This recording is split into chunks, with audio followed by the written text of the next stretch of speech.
Welcome to the Rusted Garden Homestead. This video is all about growing annual flowers, starting them indoors or starting them in foil trays or these flats. I sell these flats at my seed shop, and just moving them outside during the day, in at night if you don't want to use grow lights or you don't have grow lights.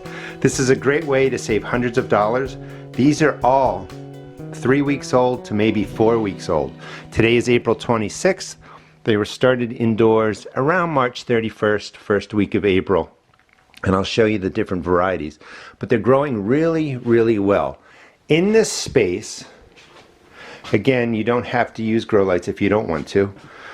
You can use just basic foil baking trays, just like that. Move the flats outside during the day, in at night. Just don't let the frost get to them. So in these flats, I have about 350, say, annual flower plugs. Some of them I will divide. So I'm going to easily have well over 400 annual flowers to plant. You can save a lot of money that way. These are all started in just a basic seed starting mix. These are actually snapdragons. I just sprinkle the seeds on, gently rub them in, they're good to go. Most of these seeds you just fill up whatever tray you're using with the starting mix, press the seeds on the surface, or lightly scratch them in. They do extremely well. So I'll talk about feeding and watering and all that. The most important thing is to really get them started. These, again, maybe 3 weeks old, maybe 4 weeks old at the most, and they've grown extremely well. Now, if I were going to start these outside, and a lot of people ask me, well, why don't you just start them outdoors?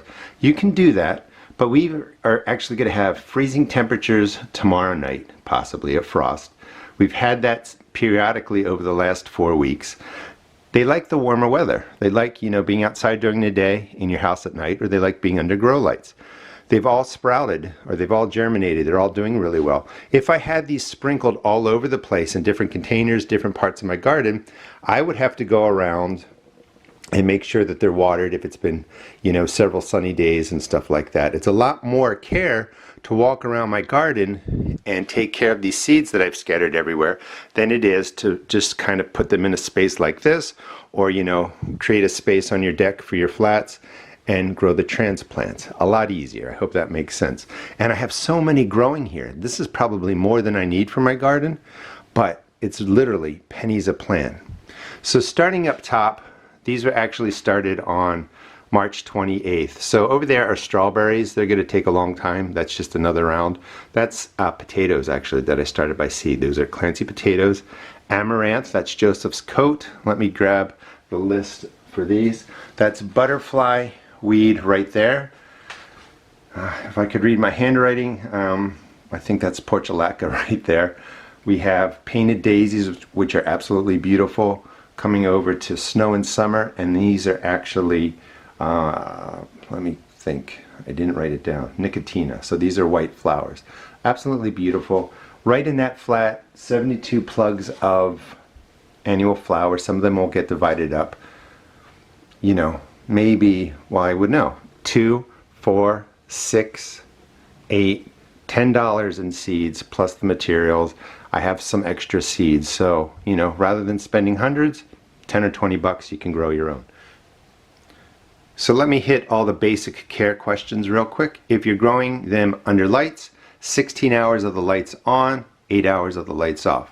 When I'm first germinating, I like to have the lights about 2 inches above the seed starting medium. This way when they break the surface, they're hit by intense light, they're nice and stocky. These are actually ready to get moved.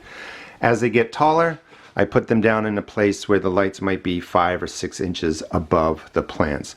After they've been growing about 2 weeks, 3 weeks after germination, they're really less dependent on the light, so you can raise your lights taller. When do I water? I water them when they need it, and not to be kind of flip. But you're going to have, I just watered these actually. I always water from the bottom.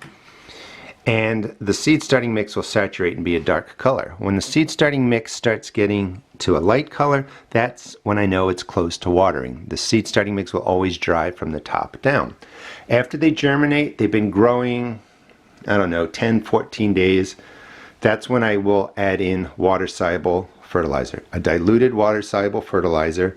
Just mix that into the waterings again about every So after they've been growing, say 7, 10, 14 days, you give them the water-soluble fertilizer. And then I will do that again every 10 to 14 days just to keep the nitrogen in there, keep them green, keep them growing. And that's all you really have to do. You don't need to overthink it. They really want to grow. Give them what they need.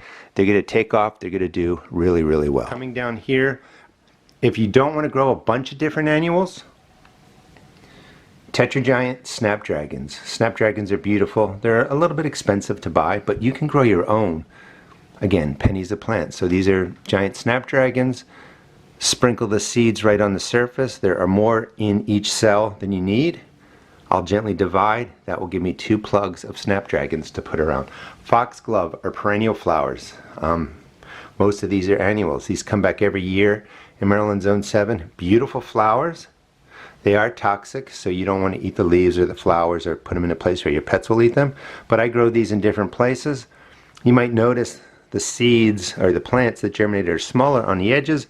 That's because that evaporates more. So consistent moisture makes a big difference. Dropping down here, these are all California poppies. These are really hard for me to start in the earth beds and in my containers. They just don't do well. So now I have 72 plugs of California poppies. Those will get divided up. That's the alternative. Snapdragons just sprinkled in there. Coming down here.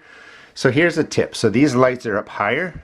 When these were germinating, this tray just sat on here closer to the lights.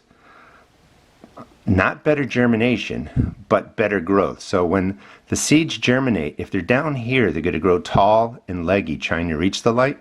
If they're closer to the light, they break the surface.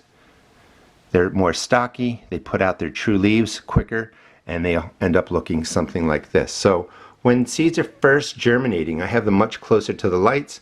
As they get bigger, I drop them down. They're less light dependent. So these are some of the favorites people like to grow. These are, let me just think, Zinnias, Marigolds, Cosmos, and those are hollyhocks on the end. Those are actually biennials in my area. But just look how well they grew. Marigolds grow like weeds. They look a little bit like Cosmos too when they start, but they grow like weeds. There's no need to really buy them. You can start 72 marigolds in a cell for, you know, the price of a pack or 2 of seeds, and you're going to have plenty to put in your garden. These are actually ready to go outside at this size. However, because they've been growing indoors, they need to be slowly acclimated outdoors. They have to get used to the sun, the wind, and the cold. And again, the house is consistent temperature, so in 3 weeks I get all this great growth. Outside, if you're moving the flats in and out, it may take longer, but the bonus of doing that is you don't have to acclimate your plants to the sun because they've been outside for the whole process. But this is just a great way to save a lot of money. And I'm looking at the different dates. So it's March 31st. Some of them went in on April 7th. Not even 28 days worth of growth. Today is the 26th of April. And they just are doing so well. This is a great way to save money, add flowers to your garden, bring in pollinators. Thanks so much for watching. Please check out my seed shop at therustedgarden.com and give annuals a try, especially marigolds, cosmos, or zinnia. And if you like snapdragons, just overseed a whole tray and you'll have more that you need. Again, thanks for watching.